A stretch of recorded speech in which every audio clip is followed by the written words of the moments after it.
And we are back here in Hartford. Just a day left before it all comes down and another session is behind us. This is the shortened one, and Representative Brenda Kupchick is with us. Brenda represents Fairfield, and she is of the 132nd District. You have been very busily involved with this whole education process, and that of course has been the highlight, if you will, of the whole session. That's what the governor set out to give some aid and abetance to, and I guess eventually here it is, it's getting there. How have you seen this develop, and do you think it's where it should be? I think the idea is very noble, and everyone wants to do something about the achievement gap in Connecticut.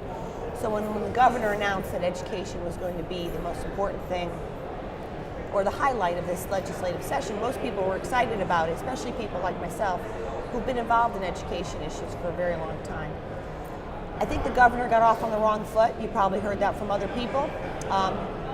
He was immediately, or right out of the gate, very, in my opinion, disrespectful to the teachers, saying that, just get tenure just by showing up.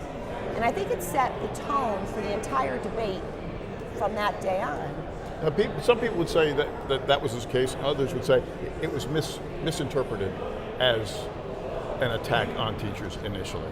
You don't feel that was a misimpression? No, because it wasn't just teachers who felt that. Okay. It was the legislators in the chamber who felt that. That comment is disrespectful. It's like me saying to you as a news reporter, all you have to do, David, is show up. You don't have to really take your time to research anything or know what to ask me. You just show up and get a paycheck. Yep. I think it's sort of rude to say that to anyone.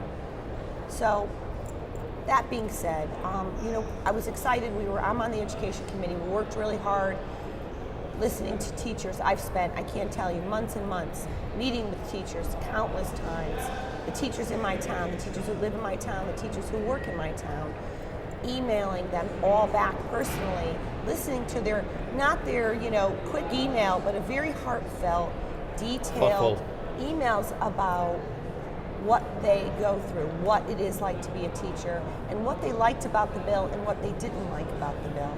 So I felt pretty informed about it. Well, just before we went on, you suggested you were waiting for some email returns even now on this revised bill. So by the time you see this, it will all be a fait accompli, but still. Well, I was input. Frustrated that that the education committee, after we had 2 days of public hearings, took the bill basically away from the education committee and the entire public, and no one ever saw the bill again.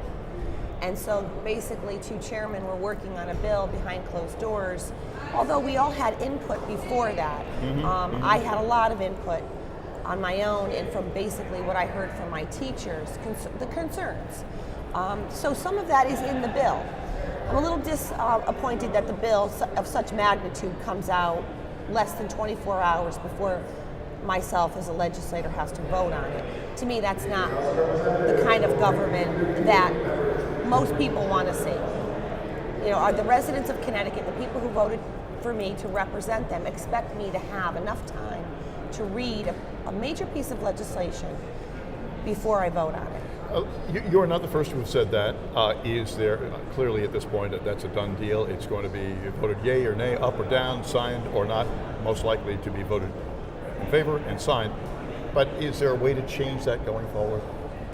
Well, I would hope so, and I think the only way for that to change is for the public to speak out, to say that that's not the kind of government we want.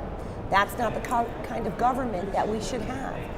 I mean, I'm doing my best, and I've been reading it since the minute I got a hold of it late last night, or very early this morning. And I've been emailing teachers and the president of the teacher union in my town just to get some feedback from them. You've got a vote coming up before too long. You've got lots more votes to do tomorrow. Yes. We appreciate you stopping by and visiting with us. Wish you the best of luck with that. We'll be interested to see how it all turns out. Okay. Always a pleasure. Okay. Representative Brenda Kupchick with us, and that's it for this particular edition from the last day of the session, or next to the last day anyway. I'm David Smith for Meet the Leaders.